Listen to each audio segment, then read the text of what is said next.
It's not a bird, it's not a plane, it's Superhero Slate. It's a modern podcast where we talk about everything that's great, like movies, TV, superheroes. It's Superhero Slate. Oh yeah. Hello everyone and welcome to Superhero Slate, the show where we run down the latest superhero entertainment news. We love TV, movies, and superheroes, so let's talk it all out. My name is Chris Dillard. And my name is Mike Royer. And this week we're looking at the new Captain America suit. Dun dun dun. We're squinting, though. We're squinting to look at it. It is, what do you say, telephoto lens season. They are back in, and we're gonna be using those to our advantage. Disney Plus drops it like it's hot. We're going to talk about this. Means this is a double entendre, Mike, if you will. Yes, there's like, two ways. Both definitions, yes. Of yes, hot. and dropping in a good way, and dropping in a bad way. So, Mortal Kombat fights his way back into the news. Yo, nothing on that one. Okay, thank you. Appreciate it. That's all you. Yeah. Okay. Thank you. And more. So sorry to leave you hanging. Damn. I just kept thinking about. Chris is in a really funny scenario right now, which he's been bringing up to me the last couple weeks, and I just wanted to talk about it on his behalf because I just find it really funny.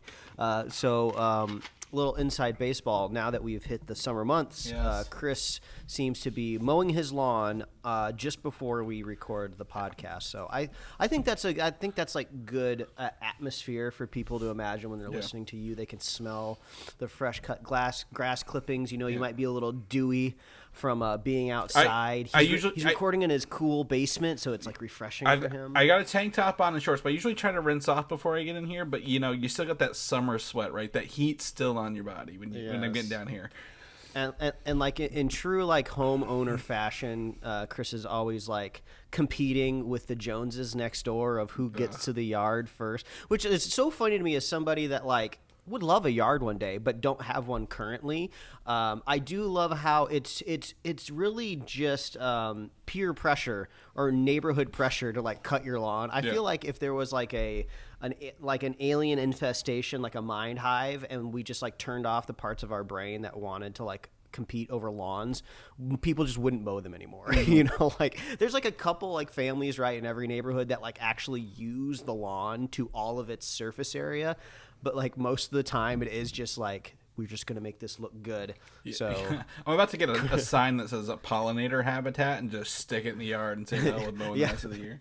Exactly. But the best part about this all is, yes, there are double standards out there for genders out there in the world. So we're not going to litigate what is or isn't good or bad about being a gender. But I do find it really funny that apparently Chris has teenage girl neighbors that often like to come out in the summer in their bikinis, and I'm sure their high school leather jackets aren't far by, and they're like sunning out by the pool, and Chris has to do his best just to like. I try to not do this at the. I don't want to be the creepy neighbor who's always mowing when they're out by the pool. I'm like, I try to like pick a different time every week. I'm going to mow in the morning. All right, mow in the afternoon. Never fails. Someone is always out there. I'm like, I'm not trying to bother you. I'm not trying to be out here at the same time, but I can't stop mowing halfway through.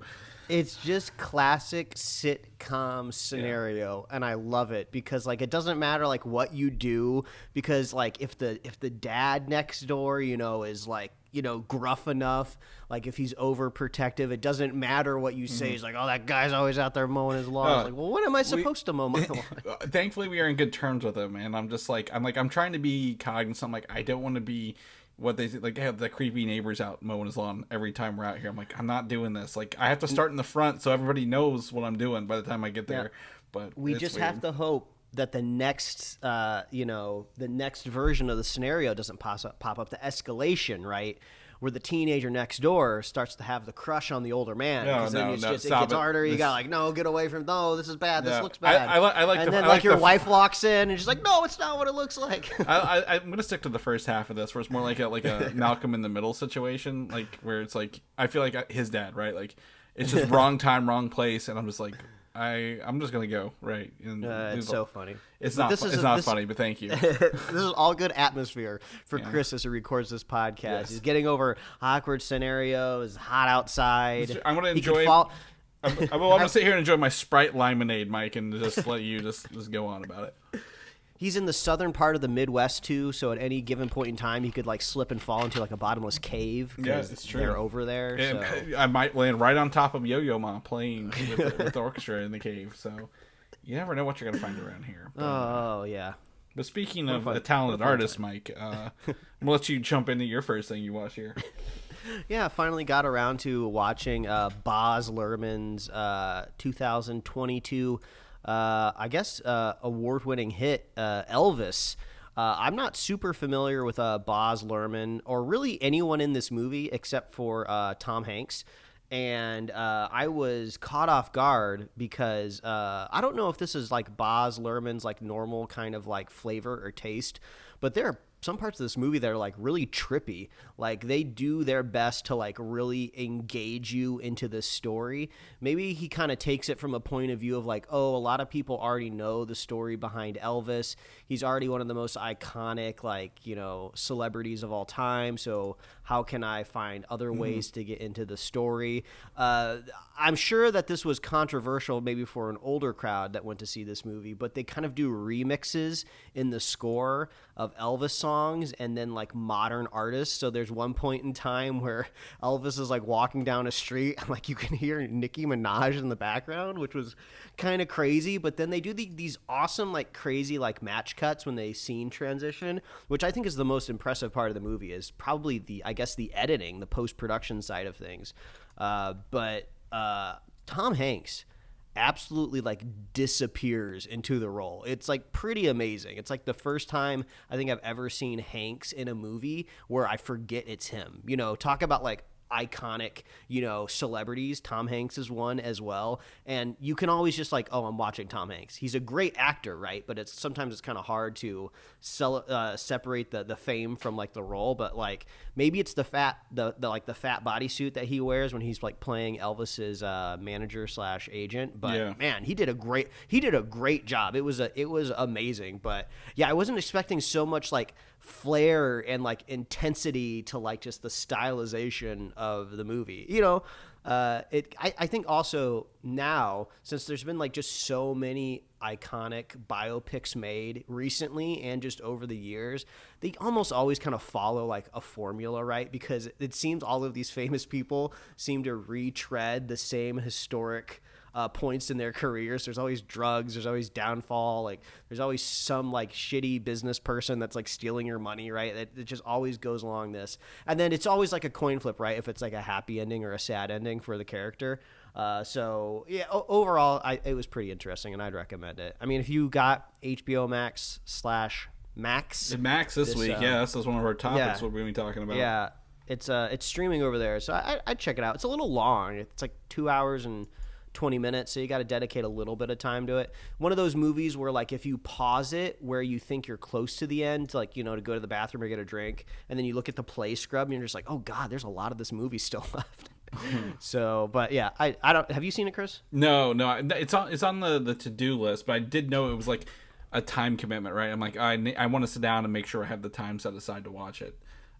For that. So, I mean, they do a good job of getting into the story quickly. Like, you would think it would have been a longer setup to get Elvis to be famous and successful, but he's pretty much an icon by the end of like the first act of the movie. So at least you really get into like the meat of it. Mm-hmm. I'm just looking up Baz Luhrmann's history because he's a familiar name, but I just really haven't seen anything that he's done. He's primarily been I wasn't expecting his credits to primarily be writing.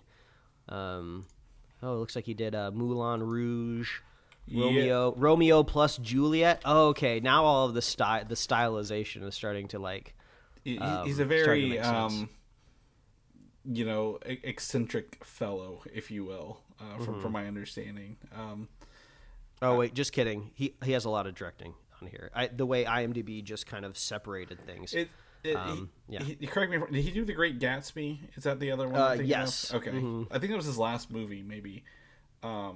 So yeah, I'm not surprised, with that. But yeah, absolutely. So That's fun. And then you're also revisiting another show, it looks like, here on based on this list. Something I've never seen before but decided to dive into. And I didn't realize it was an HBO show. I just kind of always coded it in my head as like a Showtime or like maybe even like a Cinemax type of thing. But it's got the HBO bumper at the front of it, and I'm weirdly enough watching it on Hulu, which that doesn't make any sense to me. But True Blood, I'm only a couple episodes into the series that ran almost the exact same time that Breaking Bad ran. So it's a show kind of out of that iconic age of television.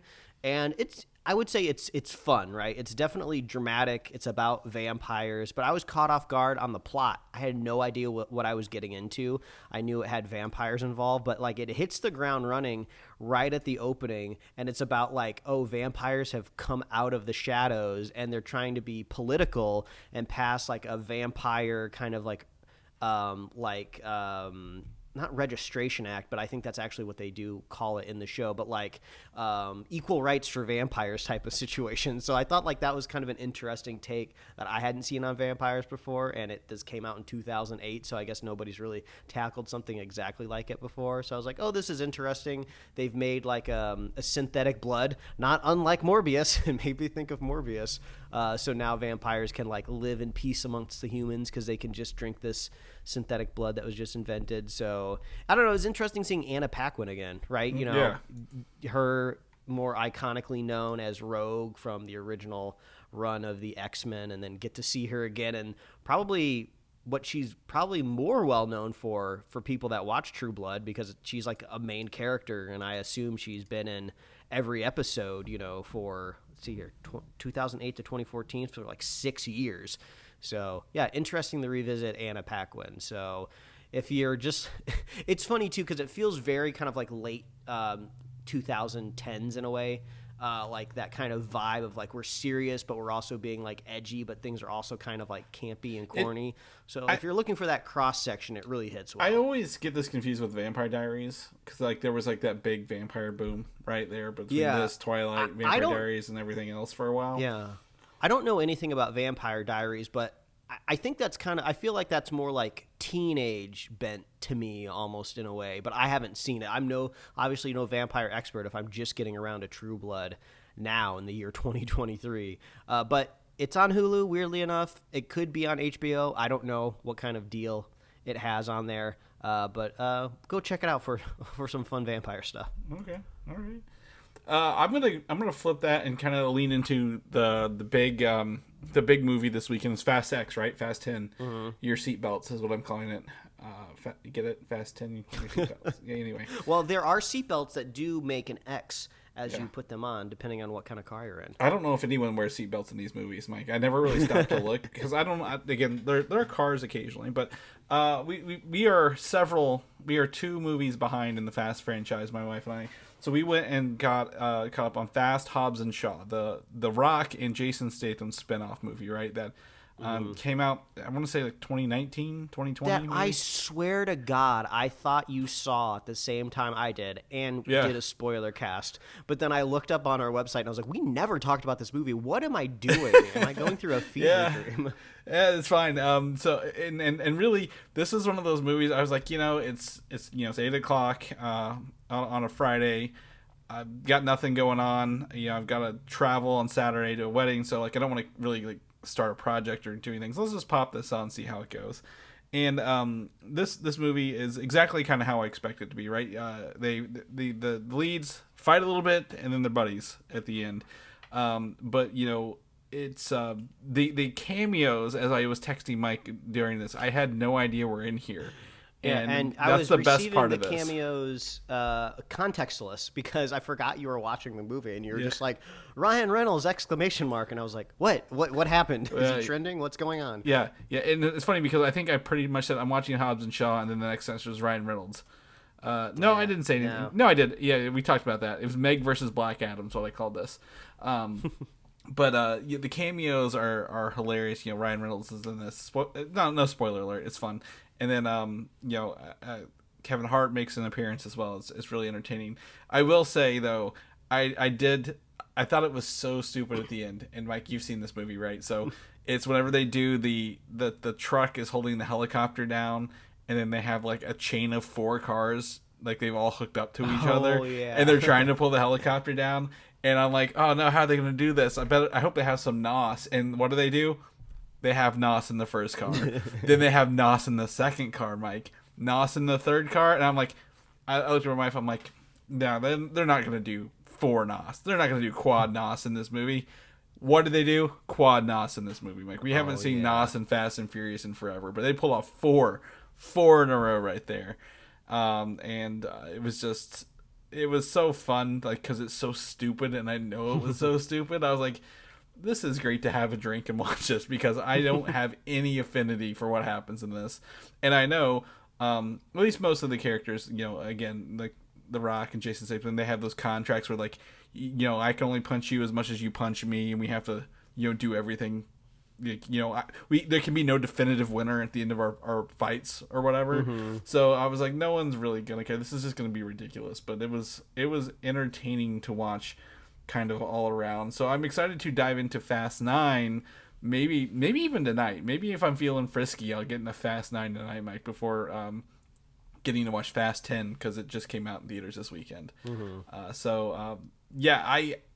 I'm sure I'm very, very behind on watching this, because these movies make way too much money. But I could see them doing another Fast spinoff, right? Like a Hobbs and Shaw, or like a I'd pick another. Add a third character. Is it John Cena in this too? Whatever his character was. Is it Hobbs, Shaw, and is he Toretto? Right? Is he Dom's brother in Fast 9 or something? I mean, I'm surprised. They're all family. I'm surprised there hasn't been like a female-led kind of spin-off franchise that's been pitched.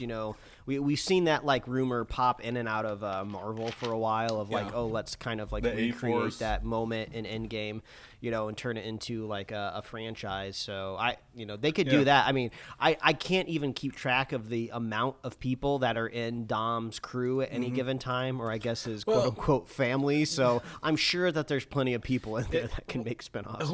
Are you a villain in this movie? Because then you're going to be on the team in the next movie. He's like, remember when you killed me? I respect you for killing me. I'm alive now again, and I'm going to join your team.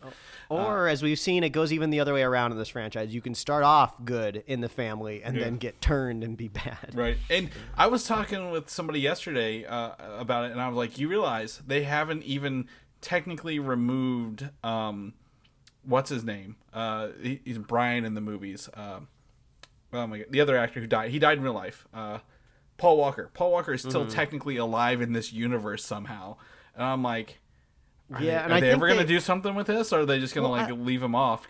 Yeah, and I thought I saw like headlines or something somewhere where like his character in some facet was going to be like, I don't know if it was like mentioned again or seen again, but I imagine whatever it is, it's got to be respectable in a way. Right? And if Fast 11 is the last one, they've talked about maybe making it 3-parters as everything does. If it's 11, they've got to do something with it, right? Like they don't have to kill him off, but like maybe like, hey, he has gone off to be a dad. We're never going to touch this topic again, right? Like, hey, but they got to have him at the barbecues. You got to have him at those barbecues with the it's not Heineken, was it? Coronas. You gotta have Coronas at the barbecue with your family. And this is the last thing I'm gonna say. Have you ever watched By the Numbers YouTube videos? The guys who the fandom. It sounds familiar. It's the guy who does the who writes the honest trailers. It's him. Yeah. He used to be in Screen Junkies until he was bought by fan. They did a By the Numbers Fast and Furious franchise. Like how many gratuitous booty shots, how much liquor or beer is in this, stuff like that. It was pretty entertaining. So I recommend checking that out. I watched it this week before that. What was Fast 9 called? Oh, just F9. Yeah, I'm trying to do a. That's Fate of the Furious. I'm trying to do a. Oh, it's called Fate of the Furious. Well, 8 was Fate of the Furious, then Fast 9 was F9. Yeah. I'm trying to do like a the numbers.com comparison.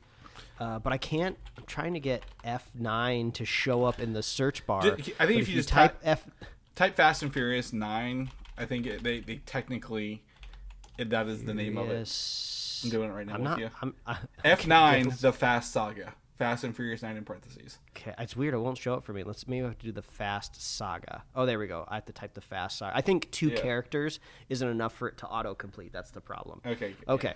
So Fast X, I'm looking at the green line. It looks like it's trending the same as F9 right now. I'm just trying to see, like, box office wise, like, theoretically, is there a box office number that they reach that unlocks the third part 3, of Fast X? This franchise will never be done. I don't care how many times they tell us, that will never be done, right? There will always be more. There will always be another one.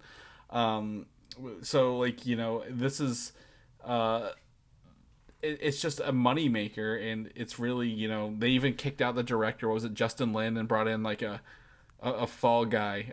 You just need, these are the type of movies where you just need a yes man to point the camera and listen to Vin Diesel, because he'll just do whatever he wants to do. Yeah, and there's like this is way too much about the Fast movies, but like there's some sort of contract or some sort of deal where it's like Vin Diesel can do everything with the movie but direct it.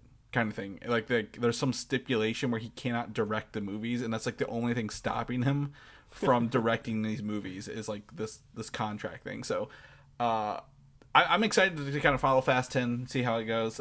We are in a really interesting year for movies in theaters, right? Like I was talking to somebody, a buddy of mine, like Dungeons and Dragons and Super Mario Brothers are now on streaming, or at least rental to stream.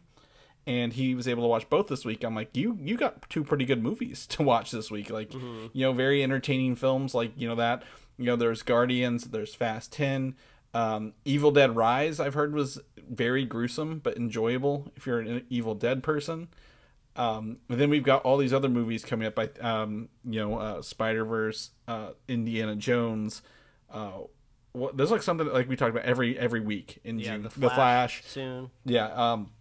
So, we're just in a really good, I guess, if you like to go out and watch the movies, this is a great time to do so for that. So, yeah. But, okay, we'll get off fast. We're going to jump into actual news here. Sorry, folks. We dove down a rabbit hole. So let's jump into Shazam, Fury of the Gods, Mike. That movie, I forgot that even existed until this week.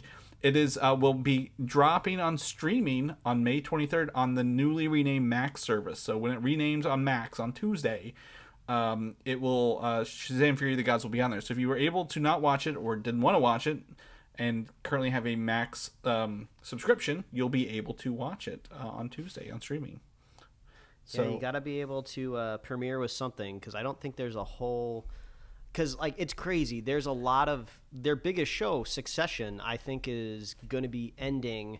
Well, I guess they're timing this just right, where you'll be able to watch the very last episode of Succession, the series finale, on the Max platform. You'll have to swap over, and that's going to be all their numbers right there. Yeah, exactly. They have a release date for June, like all the content coming in June. There's a lot of like classic movies on there, and I was kind of impressed with that. But we'll talk about another movie coming to Max in June as well. But so Max has some actual movies coming to it. Looks like they're licensing, so I'm excited to check it out. But Shazam: Fury of the Gods, if you didn't catch it, want to watch it in the safety of your own home, feel free to do so. Starting Tuesday on Max. On the flip side, I got my Ant-Man and the Wasp: Quantumania Steelbook in, Mike, and with that, it dropped on Disney Plus the same day the physical release came out this week. So if you've not caught Ant-Man and the Wasp: Quantumania, you can catch it on Disney Plus, and that includes the IMAX version. So don't forget, most of these Marvel movies have an IMAX version when you go and click additional details or something on the menu. So you can catch it on there. Did you get a popcorn, like a fancy popcorn bucket for Quantumania? I don't remember. Yeah, I have the helmet. It's the helmet, remember? Yeah, that's right. Yeah, this was just my segue to bring it back to Fast and the Furious. Because I sent Mike the Fast and Furious popcorn bucket, which is essentially it's Dom's black card that flips up, like the whole thing in half, folds in half, and you just put the popcorn in it, kind of thing. The best part about this was it was just a square like JPEG like showing up in my iMessage. And, I think I had just woken up, so I had to, like, zoom in on the picture, and I'm scrolling from left to right. So I just see, like, a photo of, like, a car. I'm just like, okay, what is this? Is this, like Robbie Reyes's, like, Ghost Rider car? We're getting, like, a first look at it from a toy run or something. then like I keep scrolling over, and then I see like, oh, it's like something from Fast and the Furious. Like, why is Chris sending me this? And then I get all the way to the right of the picture, and then I see it's like opened up like a clamshell, and there's like popcorn in there. Yeah, so funny. Would that make it a convertible technically? The way this works. At this point, I find these things so silly. There's a part of me that almost wants to start collecting them, even if I don't care about the movie franchise, because it's just like somebody in a room is just like, there's this movie. It's funny, I say this movie X is coming out, and I usually use X as a placeholder, but in this case it works for the movie. There's this movie coming out, XYZ, and I need to make a popcorn bucket from it. Select any object from inside the movie and cut it in half and turn it into a bucket. It's so funny to me. I didn't get the Guardians because I didn't care for like their designs and pricing on them for Guardians, but like some of them are pretty cool, and I think just eating your popcorn out of Ant-Man's head, like it's like a brain, is kind of entertaining to me. It's also like a somewhat affordable way to kind of get like a 3D like prop from the movie, right? Like if you were gonna get like, you know, like a licensed merchandise of like one of Ant-Man's helmet, you know, it would be like kind of expensive, right? Because they want to make it so like it's nice and you could put it on. But if you just want something like silly that you can just like throw on like a shelf at your office or something like that, like these popcorn buckets are like what, like maybe like $25 or something. Yeah, they're 25, and they usually come with popcorn that you don't have to put in the container. You can just like they'll give you a bucket of popcorn with it. I'm like, thank you, this is nice. I don't have to clean this out later. So. We've been making a progress. I wouldn't say progress. Like, we're collecting, again, popcorn buckets that are cool. We're going to put them on the little floating shelves in the movie room that we have in our basement. So, but I'm not going to buy this car, Mike. That car looks it's cool, but I don't need the car. But that's fine. So, anyway, the Wasp. Anyway, back to that. It's on Disney Plus. So if you haven't caught that, you've got some watching to do this week as you guys get ready for your Memorial Day next weekend. So, ta-da. Unless you're out grilling and hanging by the pool, do that instead. That's pretty solid. Let's shift gears into Captain America: New World Order. Mike, this movie is out filming. I thought it was not filming because of the writer's strike, but apparently they're out filming. First things first, we have Anthony Mackie through a telephoto lens. There is so much grain in this image. I mean, you can probably, you just squint. You got to squint, like you said earlier, from distance. But you can see a darker, like more like Captain America: The Winter Soldier outfit on him than the white one he had. That's the vibe I got right now. And if you are listening and not looking at this photo, this is a extremely long telephoto lens, as Chris was saying, by the grain. And it's Anthony Mackie standing behind what I would assume is like an airplane wing. It looks like they're on an airport, like a runway, doesn't it? Yeah. Yeah, but like an airplane wing like that, low to the ground. He's either up on a platform or it's like a smaller plane, but like the airplane steps are also folded out too. So I don't know, there might be some like forced perspective going on here, but essentially you can only see him from like nipples up and then like groin down to the knees. So like we don't have a lot to go off of, but you can see a little bit of the shield there. Yeah. You can't see much of it. Knowing his original suit was like when we last saw him at the end of Falcon and Winter Soldier, it was almost too white. It was like very white base with like the blue highlights and red. This is completely opposite. This looks like literally he stole this off of Steve Rogers' like closet from the Winter Soldier. It's a dark blue. There's some red in his shoulders. It's got the star in the middle with the like the I guess the not wings, but like the air, like the lines coming off of it on his chest. Looks pretty solid. Looks pretty solid. Yeah. People online are already coming at the hot takes with just this very small look at the suit of like, oh, they already had the perfect suit from Falcon and the Winter Soldier, and it's just like you can't even see the whole suit. It's not even in action. Like, right. Well, and also like this happens every Marvel iteration. They always update the suit, which I think is cool. Like it's one of the few kind of like suspensions of disbelief that I give to superhero franchises, and I don't care what the franchise is, whether it's Marvel or DC. I just expect the costume department to update the costume every iteration, and then I just give myself like just my own little fun headcanon of like, oh, the character just updated the suit on their own in between movies or something like that. And like like there's like this whole like conversation when we were just talking about Shazam, where like the director was like on Twitter trying to explain like why the suits had changed between like the first movie and second movie, and why when they did the flashback to the first movie they updated the suits and stuff. And it's just like you don't even need to get that into it. Like I think audiences now are just trained. The suits will change, right? You don't have to canonically explain it. I mean, they kind of explain it a little bit with Iron Man, but he's always tinkering, so that makes sense. Yeah. He set up the iterations, right? Like, Captain America, we didn't get the same suit from World War II that we did in modern day. Like, obviously they're going to change his suit after 70 years. But, like, for this, like, obviously, and the same thing with, again, I think Captain America movies, he's got a suit for different things, right? Like, this, Captain America, his blue suit was more like a stealth suit, right? Rather than his more red and white one. This looks. If he's wearing that white one around all day, that would be very uncomfortable. I feel as like it's a superhero. His like what do they say? I'm sure the armed services Civvies crowd would know better. It's his dress whites. yeah. To me, this is like his civilian clothes. Like, I'm still Captain America, but I don't have to be fancy. But that brings us to the next photo, which is another telephoto lens, even smaller. I'm gonna have to hit Command Plus on my computer for this one. You have to zoom in. So we get to see Anthony Mackie, the exact same plane wing guarding, like blocking him in the same thing, but we see him from behind. He's on his red boots there, very red boots, like kind of even metallic looking, if you will. They almost look like they were stripped from an Iron Man suit, and I don't know if I'm internalizing this or my brain is trying to complete patterns, but it almost looked like there's like a little like thruster outcropping on the calf.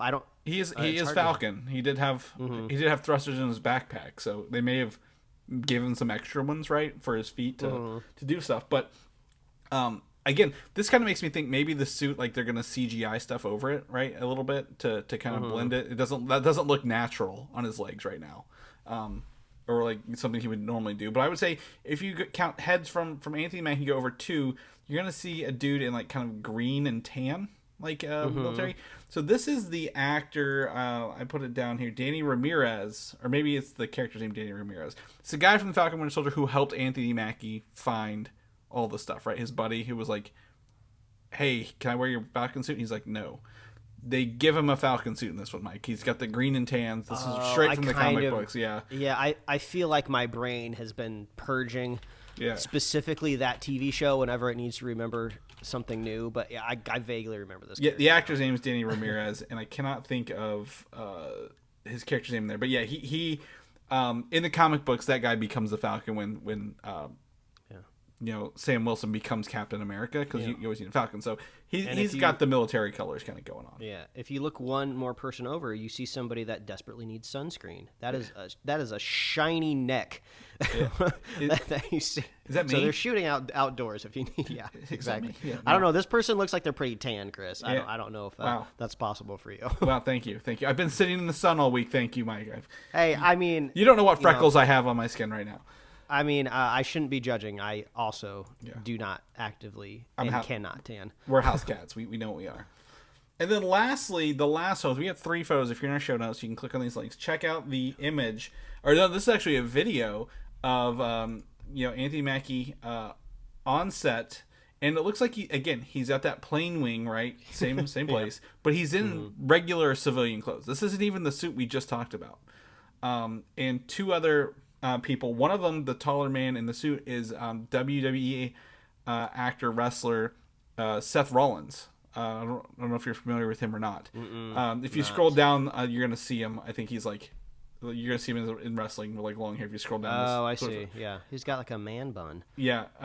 He's got long hair. So he is apparently looks like, literally from these outfits, playing someone in the Serpent Society, right? Like those look like Snake. The Serpent Society already sounds like a wrestling thing. Right. Like, yeah. They're hitting him with the little snake eyes. But this makes me think, obviously in this, if you watch this video, I should turn the sound off while I'm talking. There's something in between them. They're filming it, and it flies off right in a random direction, and they have to run after it. Who knows what it is? I have no idea. But do you think that maybe the Captain America suit for Anthony Mackie does an Iron Man thing where it like appears over, like Black Panther like appears over him, and like because like this looks like the same scene literally from the other photos. I mean, well, I'm still trying to find in this video like where is Anthony Mackie? He's the guy in the blue jacket. That's Anthony Mackie in the blue jacket. It's a stand-in, isn't it? Is it a stand-in? It could be a stand-in, I suppose. Yeah, that could be a possibility, but it does not look like the same human being as Anthony Mackie. I think Anthony Mackie's taller, or like either that wrestling guy. That wrestling guy's really really big. He's a really big guy. So, but yeah, like again, I think it's an Anthony Mackie stand-in for sure. But we could be wrong. But I think possibly that they end up putting it on him, like a suit comes on over him, if you will. I will use this moment since we're talking about suits, kind of power sets. If not, I would just love in this movie. I just need anyone to acknowledge that Falcon, Anthony Mackie, is not super powered in any way, right? I just want it stated that even if it's in a positive light of like he's fighting an uphill battle, so he's going to need help or something like that, all he has is the suit, because like I'm still getting over the fact that like they just kind of plop him in as a 1-to-1 replacement for Captain America, when one of the most iconic things about Captain America is he went through the super soldier serum, right? That's what made him like I know holistically you say, no, it's the person that made him the hero, but like the power set is what made him effective. Well, so it made him viable. And I think it will. Like, honestly, I don't think they won't acknowledge, because you have literally, again, they're bringing most of the Incredible Hulk cast into this, right? Remember, Betsy Ross is there. They've recast General Ross with Harrison Ford, and the leader, played by Tim Blake Nelson, is going to be in here. And Tim Blake Nelson, aren't they bringing the guy back from Falcon and the Winter Soldier 2 that like was the kind of excommunicated soldier from like the Korean War or something, and like he couldn't have been like the essentially the super soldier, the guy who like they just kind of threw away, right? Exactly. Yeah. So he should be in there. Isaiah Bradley, I think, is his name. Is the comic book name. But and then you have the leader, right? Who, if you remember from the Incredible Hulk, General Ross was trying to recreate the super soldier serum for the Abomination, right? And then they have I guess the leader. So my guess is they're trying to recreate it again. But like that was the whole point of Falcon Winter Soldier was like he's like, I don't need to take the serum to do this, right? Just give me your vibranium suit. But like the big thing that again, to add another layer into this is the hunt for adamantium. So I'm excited to kind of see what this is. There's a lot of moving pieces in this movie, Mike, and a lot of famous people. I'm like, I really want to see what's kind of going on and kind of get a synopsis, if you will, for it. But they're out filming, they're out doing stuff. So hopefully we'll get to see some more of this stuff later. I know Harrison Ford is out doing Indiana Jones stuff, so we'll talk about that down the list a little bit more. But yeah, hopefully we'll see some more. The other thing this morning, right before we start recording, a Secret Invasion trailer dropped. And as you should, Mike, you asked, hey, is there a sporting event for this that's tied to this? No, it's just it is a Sunday after all. Yeah, it was just like a noon on a Sunday kind of thing. So this trailer was again, Secret Invasion has a really cool mood to it, right? Like really like a spy thriller. You don't know who it is. Why is Nick Fury the most wanted man after, he's technically been out in space? What's going on? Who is really a Skrull at the end of the day? And what's going on? I'm really excited to watch this. I feel this has a really, really good potential to be one of the best Disney Plus shows we've had since the initial launch of like WandaVision and Loki, right? Yeah, in a while. It really feels like watching this trailer very heavily focused on Nick Fury as like the main character, and then it feels like a Winter Soldier Part 2 to me, right? It almost feels like you could roll right off of that movie into this, even though the timelines don't align exactly. We are getting this soon, so it does make me wonder, like, is he in space or not? I don't know if we've gotten an official announcement of if this happens before or after the Marvels. So, is he going to be like at the end of this series? Is he going to be in a spaceship flying up to space, and then we see him again in the Marvels? I believe Sam Jackson said earlier this week that this movie sets up the Marvels. So, okay. He could also be lying to us, because why tell us that if he may die at the end of the show, right? Or maybe he's replaced with the Skrull for good. I don't know, but like I could go either way. He might just be saying that, but like. I am excited to watch this because, I want to know what he's been up to. I want to know all the Skrull stuff. The tone, like you mentioned, the tone is very Winter Soldier, very secret spy thriller esque, and everyone's wearing their little beanie hats, as they kind of go through here. So I don't really. The only thing I didn't like about it, I didn't appreciate a lot of like the chopped up dialogue. They pretty much forced Nick Fury to say in this trailer by just piecing the words together. Like, I got to do this on my own for myself. It's my problem or something like I got to do that. It's just like I'm sure he's not stringing all those words together exactly like that. Very cheesy. Okay, we get it. You're not calling the Avengers. You just had to say that. Like, I can't call the Avengers. I don't know who to trust. Perfect. You don't have to explain it further to us. We understand. So, but they're leaning that. So this is coming out June. So we're a little month, but I think a month tomorrow away from this. So we'll keep you guys posted as we get closer to Secret Invasion and as they probably ramp up some of the other materials for it. Also this week, Marvel/Disney have announced the streaming Disney Plus release dates of the 2 remaining Disney Plus shows for the year. And correct me if I'm wrong, we've only had Secret Invasion will be our first Disney Plus streaming show, right, of this year, and Loki will be our second, and that is launching in October. So this is I don't have the exact dates. Well, Marvel streaming because Mando would have right. Yeah, I'm sorry. Yeah, Marvel on Disney Plus. So the only Marvel on Disney Plus we've had thus far will be Secret Invasion. Loki starts October 6th and runs for I believe 6 weeks. I believe is the number of episodes for this. And the interesting thing about October 6th, it goes back to Fridays. They're putting the shows back on Fridays, starting with Loki. So I don't know if maybe they saw. I don't understand their logic between what days they're doing. Maybe they see more pick up over a weekend, right? Talking. I mean, it's got to be analytics related, I would assume. Yeah. They saw or good on Wednesdays for some. Like, move them all to Wednesday. Well, you can't maintain that over that. So this will be back on Fridays, and apparently, according to some reports, is that this will quote unquote clear up Jonathan Majors' future as Kang when the show is done. Wouldn't it be funny? The very first episode, they call back to the scene at the end where they're looking at that big monolithic statue in that office of the TVA, and then they just totally digitally altered the likeness of Kang to something like, okay, that explains it. Loki sneezes and it becomes somebody else at the end of it. So so I'm not really Kang, it doesn't matter to me. I'm excited to dive back into Loki, right? This is technically the first season 2 from a Marvel show on Disney Plus, so really, really excited to dive back in that. Tom Hiddleston has just been killing this role since 2011, right? Since he signed up, so I'm glad they keep bringing him back somehow. He's died every other movie he's been in, so they keep bringing him back in true comic fashion.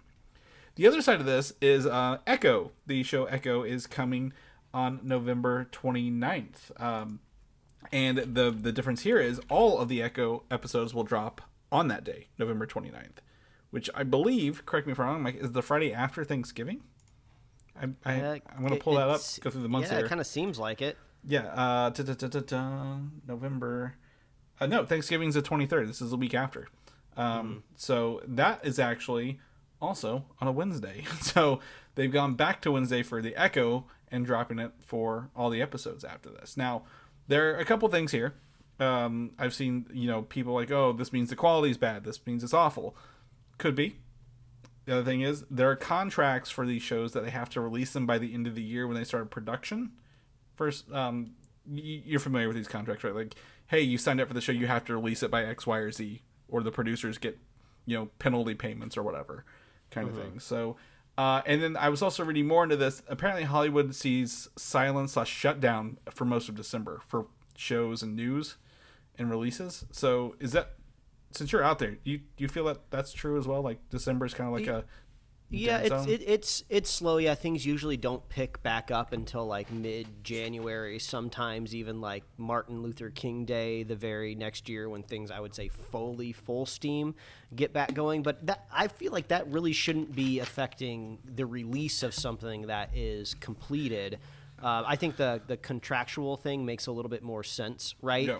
And if Echo really is rooted in the MCU, and it has to air maybe after Loki for some reason. Like, because why wouldn't you maybe just throw Loki maybe at the end of the summer or something like that, right? Yeah. Maybe in lead up to Loki. There must be something in there narratively that they have to do before. So, but I mean, all I can say is, like, I can't imagine there is a big appetite out there right now for the character of Echo. I'm not saying that the show is bad or the leads in the show are not maybe famous in their own right with people that have seen them in other things, right? But the character, like, almost is meaningless to the MCU at this point in time. I don't think there's been a big cultural impact from the Hawkeye TV show, really, maybe even outside of, like, Rogers, which was just like a gimmick in the background of one episode's. And then, I mean, Haley Steinfeld herself, is popular, but, like, that show didn't really have as much as an impact as I thought it would have. The events of the show really haven't come to fruition really in any given way. Well, so I just don't think people are on their edge of their seat waiting to be like, oh my God, what happened to Echo? Yeah. So Echo was always a weird choice to spin off, right? Like, of all the ones, like, knowing that Daredevil Born Again is coming, and, like, Daredevil's in She-Hulk, Kingpin was in Hawkeye. Echo is very interesting, and from what I understand is Daredevil will appear in this show, and possibly the Kingpin as well. So my guess is it's a stepping stone into Born Again, but as you mentioned, we've not really had a lot of content since Hawkeye, right?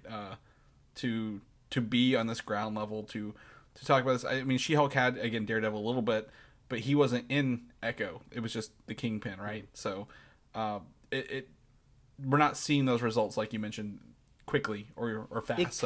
I mean, it could be beneficial, because if this is like a character itself that maybe is not going to draw a lot of people to the streaming service to watch it, this will be the first time, Chris, you and I both will be able to binge a Marvel series all at once, because we are always, we try to keep up to date and watch them the second they come out so we avoid spoilers. This will be our first experience watching it all in one narrative, and maybe that works out really, really well with this character, because, if they don't start off like super strong, hitting the ground running, right, less likely to tune in the following week, right?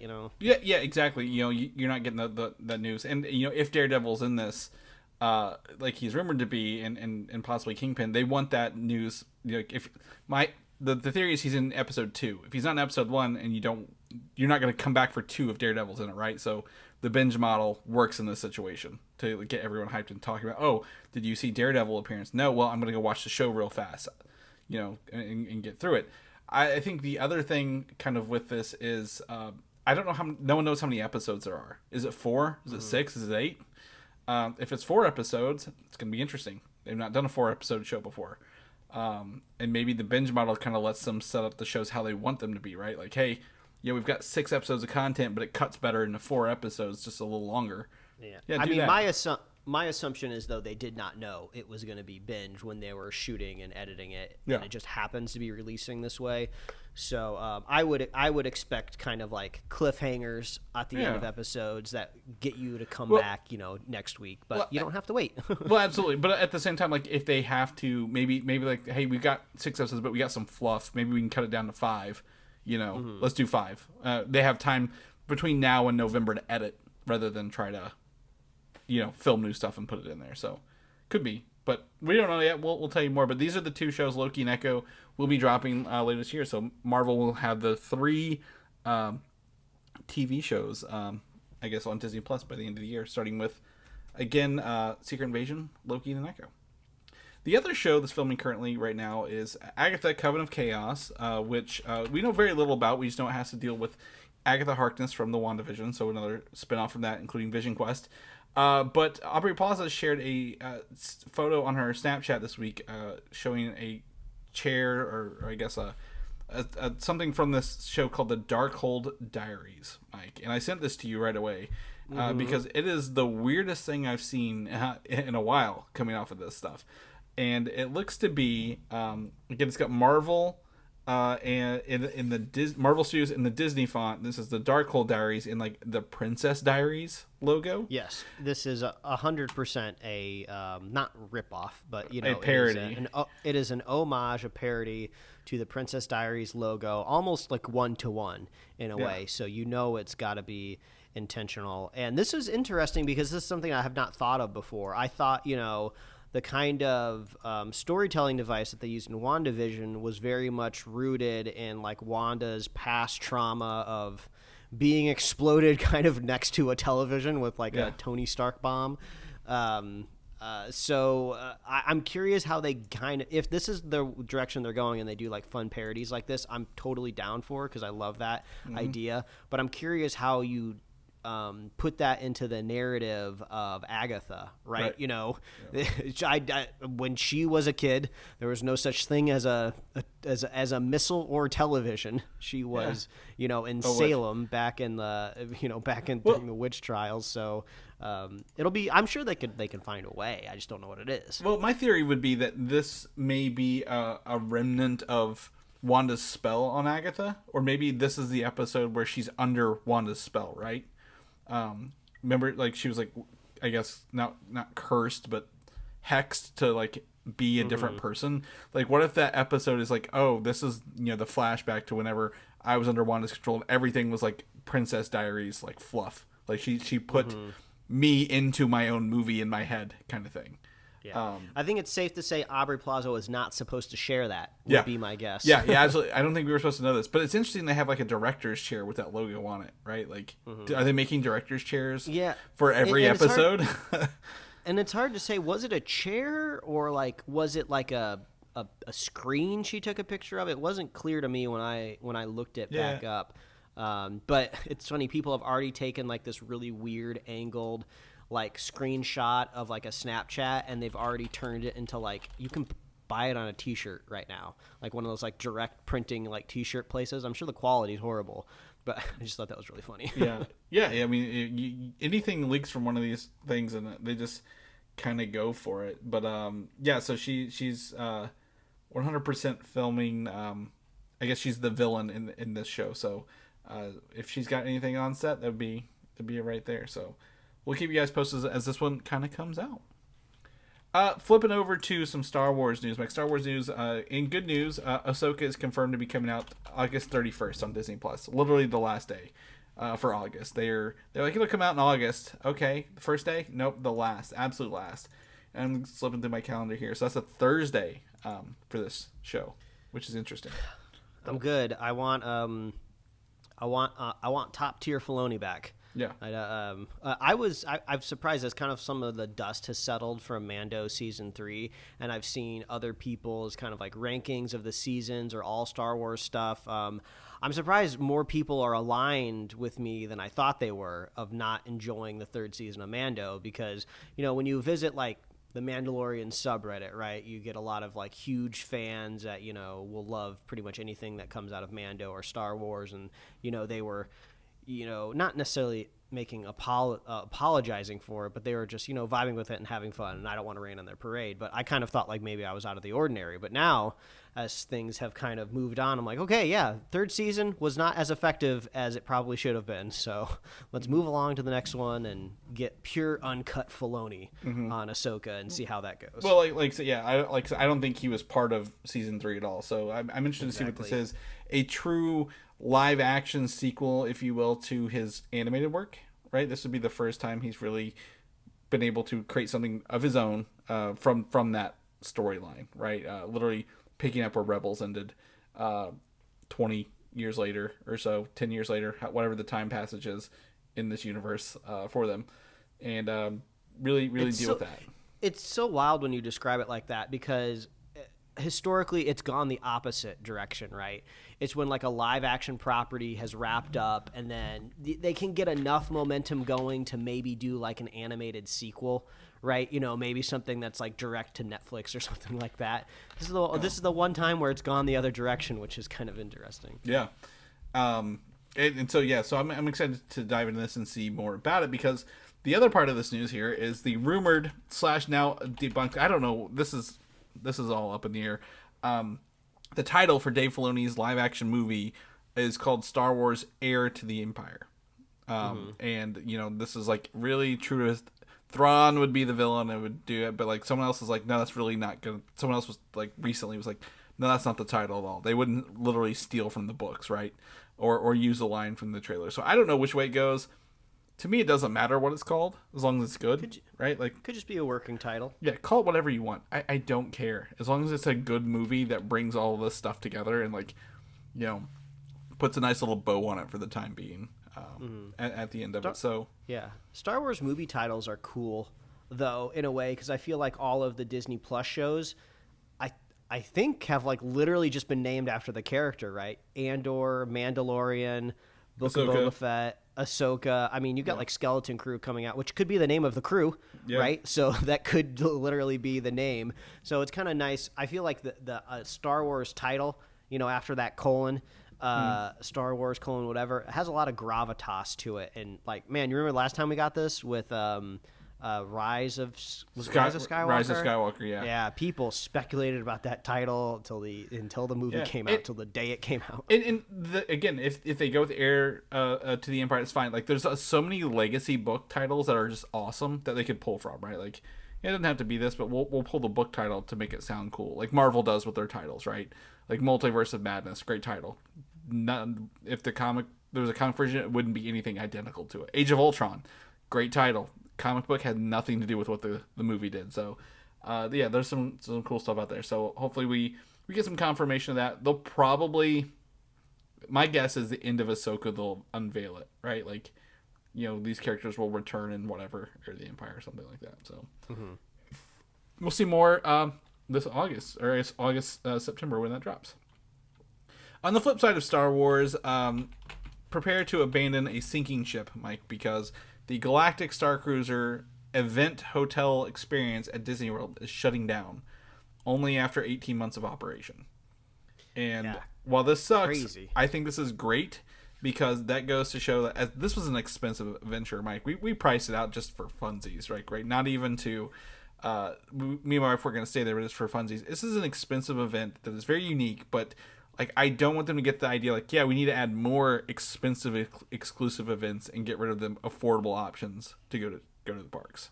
Yeah, so, there are some people that are kind of hoping that maybe they just kind of turn it into, like, a themed hotel that doesn't require, like, a whole, like, pomp and circumstance. If you could just, like, stay there and be, like, in Star Wars land and then you just go to the park, no shows in the middle of it.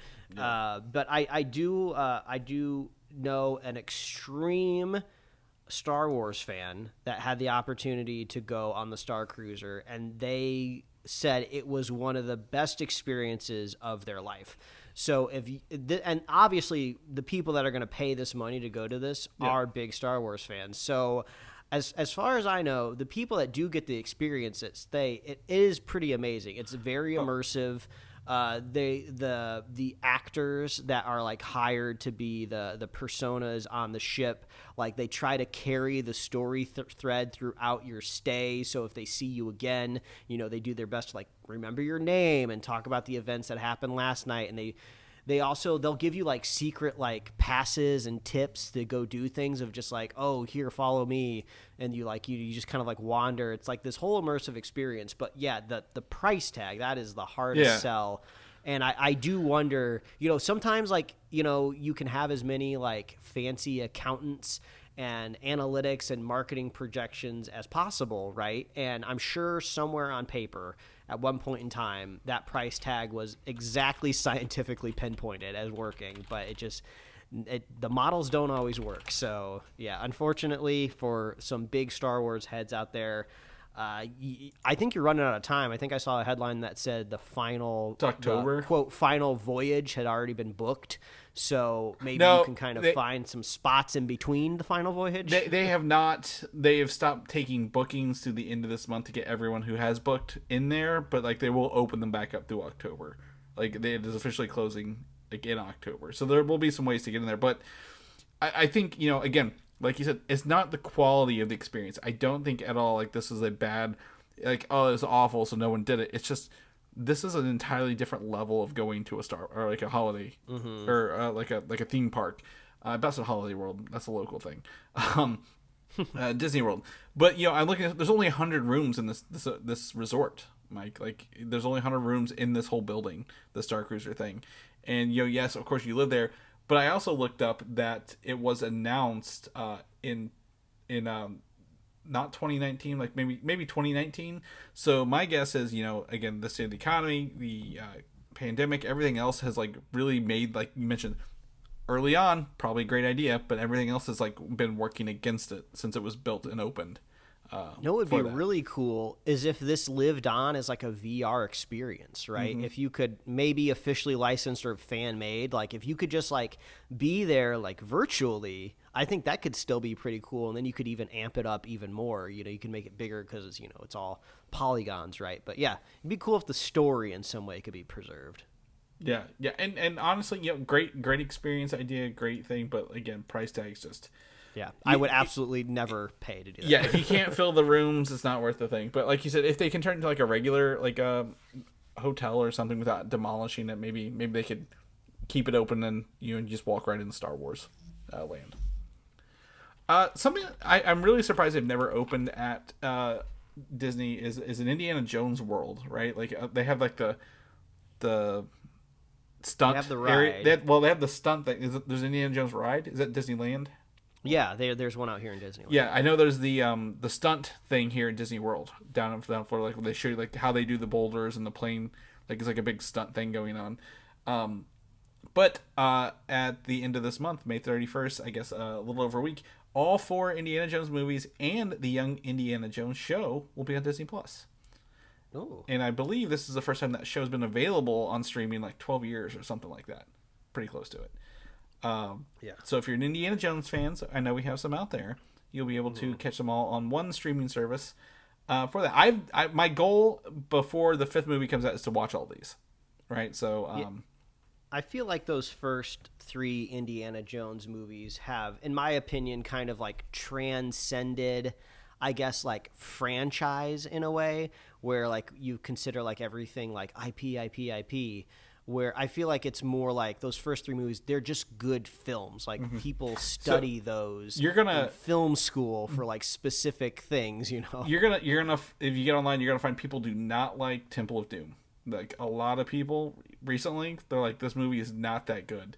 But because it was bookended by the first one and the third one, they're like, we've given it a pass. But I think it's fun to look at in a sense of, even like I was saying before with like film education, the circumstances of it. Like I think it was like Lucas like right off of his divorce or something. Well, like I think that. him and Spielberg were both going through divorces or something. Like it was. Yeah, they were both horrible. They were going through horrible situations, so they made a prequel and were just horrible to the people in the movie. Like when they wrote it. So I think that's just a fun data point, right? If you're really into that type of stuff of looking at it through that lens of just like how does just somebody's just personal life and just physical like emotions just affect a filmmaking process, right?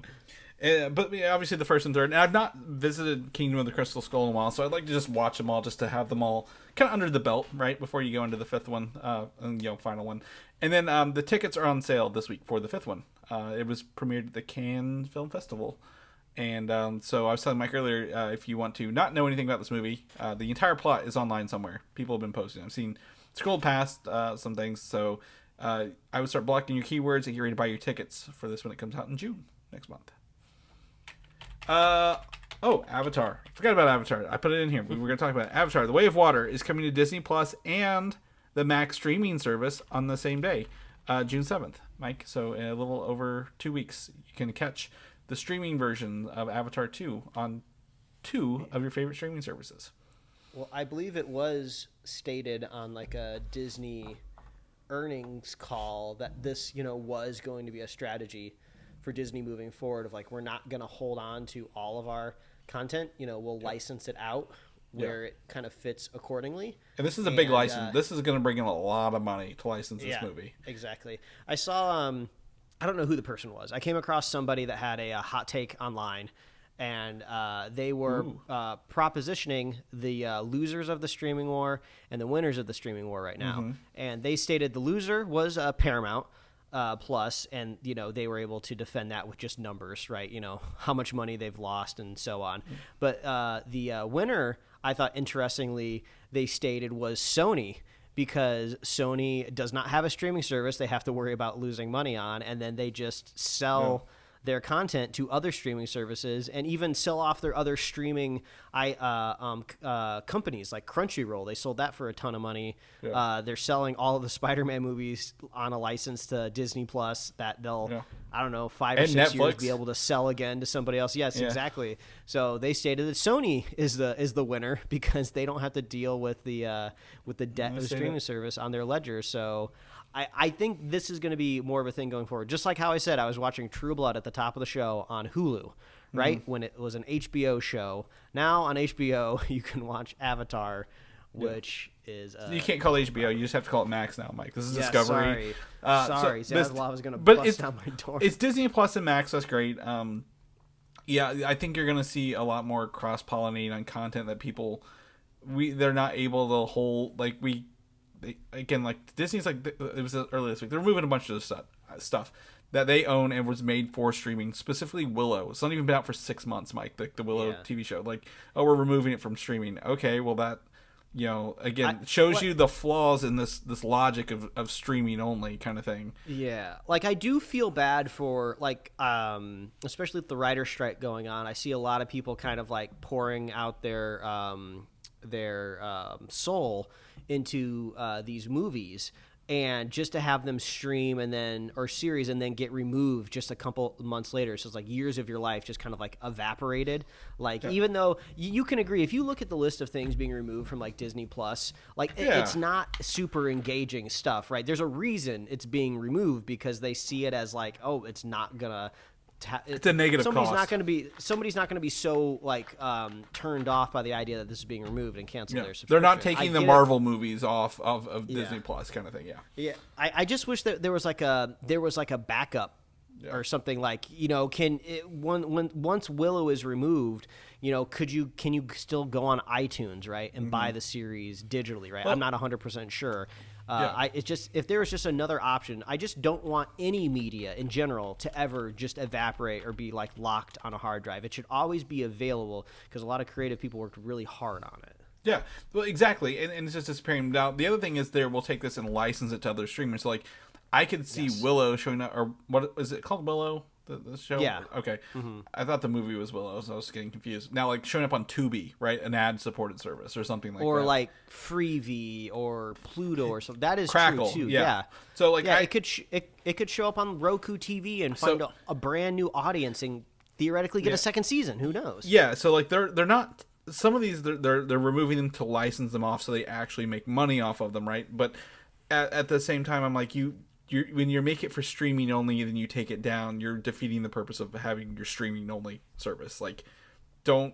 Literally, if they don't take it down, don't license it anywhere, where will you ever watch this again, Mike? It's just gone to the ether.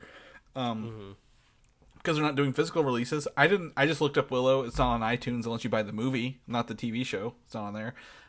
So it's giving me, again, like you mentioned last week, a little bolster of confidence of downloading everything that I want to keep. And then also, some physical media is still relevant in the age of things just disappearing off the internet. Mm-hmm. So, it's a long way to say Avatar 2 is coming to two streaming services. But the idea is, the idea is that they need to make money. They're going to license things. The cheaper stuff that's removed from them could be licensed to lesser known streaming services. But obviously, Avatar, the biggest money-making franchise in the world, right? Both movies are 1 and 2 in the world of all time. Yeah, you're going to want to get more eyes on this and get some money out of it. So, it's fine. It's whatever. I don't know if I'm going to rewatch Avatar: The Way of Water, but I also want to point out there's no physical release date for this movie either. They've not announced a DVD, Blu-ray, 4K for this at all. It's just streaming. So, very interesting. Venom 3, Mike. I know you've got... You're just so excited to revisit the Venom universe. They've added actor Chiwetel Ejiofor. I always butcher his name. He is Mordo in the Marvel universe. he will join the cast as a co-star to Tom Hardy, not just an add-on, right? He's technically a co-star for this movie, Tom Hardy. So this actually brought up a lot of conversation this week. Is he going to be a new character for the franchise, or is it this universe's Baron Mordo? Oh, I mean... Because technically he was in the MCU, Venom was for a little bit, before he went back. I mean, I feel like I've had like therapy sessions over this movie in this franchise. I feel like where I've come full circle in a way. I just wanted it gone and disappear, and I didn't want it to, affect my MCU. But now that I know it's not going anywhere and I can't get rid of it, I just want them the full send it. Yeah. Just go all in. Yes, absolutely, it is Baron Mordo. I want to see Venom fighting up against some magic. I want to see whatever they're gonna throw at me. Please, I want to see more.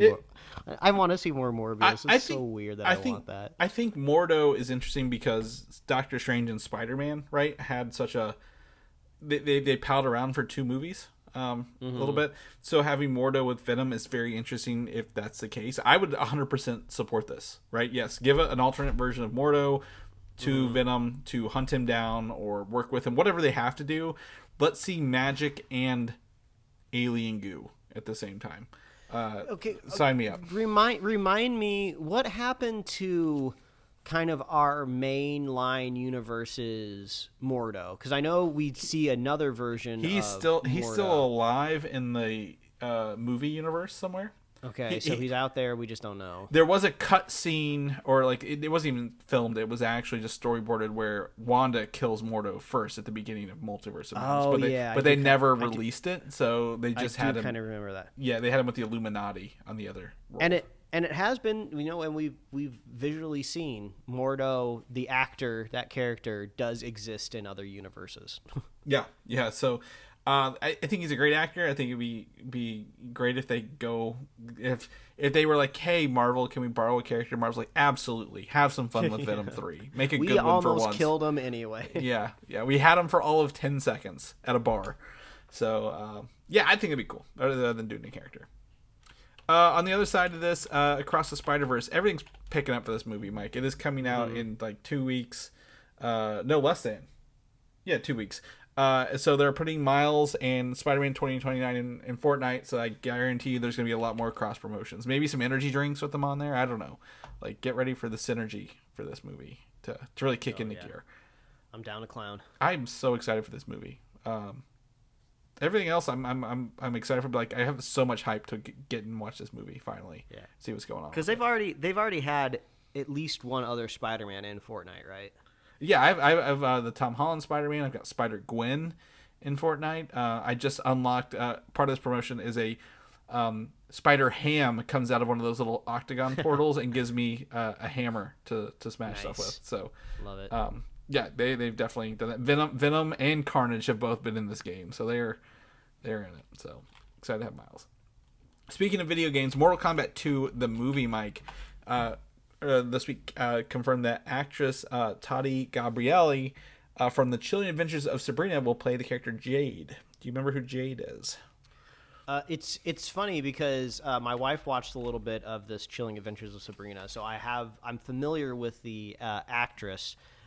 And yeah, that makes sense to me. I feel like those characters align. She kind of plays like a villainous role in Sabrina anyway, so I feel like this kind of goes together. Well, is Jade a villain though, or am I thinking of somebody else? Well, she's both. Yes. So in the Mortal Kombat games, there are 2 timelines, if you will, because they're all this time travel shit. It's crazy in other universes. But yes, she was a villain as a villain when she first appeared, and then.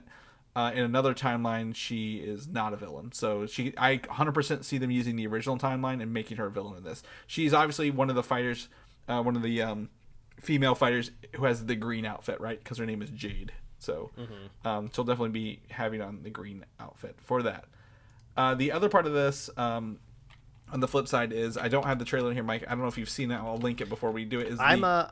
I'm watching it right now as you talk. Okay, Mortal Kombat 1 was announced, and this is one of those situations where a team of executives named a video game rather than actually thinking about a good name for a video game. Because well, it's like once you get too high up in the numbers, they start to lose their impact. So you got to reroute and go back to 1. Yeah. See Xbox One. Yeah. As a similar route. Exactly, and I'm not down with any of these. So Mortal Kombat 1 is technically Mortal Kombat 13, because at the end of 12, Liu Kang is now the fire god powers. He has god powers. So in this one, he creates a new universe. And you get to pick whether you're good or bad in this, and there's fighting in it, obviously. So it's going to be it's coming out September. Mortal Kombat 1. It's got a lot of fighters, a lot of people we've seen before. But the biggest announcement I think was leaked to the Amazon listing is that the DLC has already been announced for this. The first I guess guest fighters in the DLC, and the 3 non-MK fighters are, and I am just as surprised as you are, Mike, to say this: Homelander, Peacemaker, and Omni-Man from Invincible. All characters that have a very similar Venn diagram, right? They're all kind of like asshole anti-heroes in a way, right? And I feel like that's a pretty good fit for Mortal Kombat. Yeah, Homelander and Omni-Man are very similar in terms of power abilities and what they do. So that one to me it's just like, how are they going to make these two really feel different? They're both also just kind of modeled after the same original They're both kind of Superman equivalents. Yeah, they're asshole Supermans. Peacemaker, I get, he's got helmets, he's got abilities. NetherRealm made the Injustice game, so they've got some DC. DC always is an appearance in all these games. They're owned by Warner Brothers Publishing. So Peacemaker, I think that's going to be fun. But Homelander and Omni-Man, I'm just like, these are very similar. But that's some cool, hey, if you're into comic books and superhero stuff, we got some stuff for you. Like, we're not doing... Yeah, easy. I'm curious if they get, a J.K. Simmons, right, to come in and do voice for Omni-Man. I mean, I could see the actor that does Homelander, right, because he's not as, prestigious as J.K. Simmons. I'm not saying he's bad anyway. The actor who plays Homelander is amazing, right? Yeah. But I could see him being down for voicing a Mortal Kombat character more than J.K. Simmons. But it could be an easy. I know VO for video games is a little bit more intensive because you have to do lots of miscellaneous grunts. But it would be cool if they got the original voice actors for all 3 of these in. Yeah, well, I mean, so Peacemaker is the only question because technically he's had animated voices in the Injustice. They always use different voices. So do you want like a John Cena voice pack maybe for Peacemaker? That'd be cool. Or do you think they'll do the John Cena look simply because we have that as a visual for Peacemaker for everybody? Yeah, I mean, if you're obviously if you're a Warner Brothers, a WB Games executive, right, which is what this game is out of, you want exactly what I said. You want it to be the most similar to the other successful things that are out right now. Right, exactly. And then what they did in the other one, they actually, I think, added skin packs for the Mortal Kombat movie, the first one, that you could buy and add in for the characters. But these 3 are very, very interesting. There's some other characters as well, they're Mortal Kombat staples, and I'm like, I don't really care about these. But these 3 really stuck out as they're going hard for super powered superheroes in this. Some of the other ones we've seen before, like Terminator, the Predator, Alien, stuff like that have been really interesting. The Joker for DC, so these are really cool at the end of the day. The cinematic trailer was beautiful. Lots of close-ups of skin textures at the beginning, which look technically great, and then the pools of blood show up the second half of the trailer. So much blood, stomping and splitting and ripping skulls off. Yeah, it's I kind of you kind of forget because I don't actively play the Mortal Kombat games, so sometimes I forget that they are just rooted in the most graphic violence until it happens. Oh, 12 is great because, and they may have done this in 11 as well. So you can get in-game currency, and in the in-game currency you can buy called easy fatalities. So if you don't know the buttons or don't want to pause and try it, you can just push a trigger and another button, and it'll just do a fatality for you. So you can really, really flex on some fatalities in those games, just by pushing a couple buttons. They are so brutal and they are so gruesome. But again, obviously you get to see Liu Kang, Kung Lao, Scorpion, Sub-Zero, Shang Tsung. Looks like I'm excited to play this. These games are great. If you ever get a chance to catch Mortal Kombat, I think 10 was just called Mortal Kombat 11, 12. and their DLCs. 12 had a really good story DLC. I recommend them. I've been saying this for years, so absolutely think they're fun. So check those out. Mortal Kombat X was 10. It wasn't called Mortal. It was Mortal Kombat X because obviously X is 10 in everything you do, Mike. We just talked about Fast 10 at the top of the show. We're going to end with Fast 10 at the end of the show. So let's go ahead and get on with this, Mike. People know what you're doing, what you're up to. Where can they get you at, buddy? They can find me at Mike Royer Design on Instagram, Twitter, and TikTok, and you can read my webcomic at liferewardsrisk.com. Chris, if people want to catch up with you, where can they find you? Oh, you can find me on Instagram, Valdan87, or still you can send me a message on Twitter if you want to, Valdan, VALDAN, or video games of the same names. Could you also drop your address in case an underage teenager wanted to No, sunbathe I don't want to do this. I don't like this. This makes me feel awkward even on the show, Mike. Stop it. People know about the show where they can come back, listen to us. What is our next review movie? I was trying to think here. I think it's got to be Spider-Verse. Spider-Verse, yep. Next weekend is a holiday weekend, folks, so enjoy your holiday weekend. But if they want to come back and listen to Spider-Verse after that, where can they get that at? Oh, all you have to do is head on over to superheroslate.com. That is the avenue where we pay to host our podcast. I always try to cloud it and like this is the headquarters. Like, no, that's the domain. That's where we host files. We spend money for you to listen to us, folks. Yeah. Let's not sugarcoat That's this, where that's where all the HTML is at superheroslate.com. You can find us on Apple Podcasts, YouTube, Spotify, wherever else you love to listen to find podcasts. Like us on Facebook, follow us on Twitter and Instagram, get merch at superheroslate.com/store. We love hearing from you. Reach out. Let us know. Are you buying the next Mortal Kombat game? I don't know. Are you into all that blood? That's cool. Are you looking forward to Ahsoka because you weren't so positively chuffed on Mandalorian Season 3, let us know. And we love our super fans. So if you want to be a super fan of the show, all you have to do is share the show with a friend, share the show with a buddy, and we'll be here every week, folks. That's right. We'll catch you next week. Bye. Thanks for listening, and don't forget to subscribe.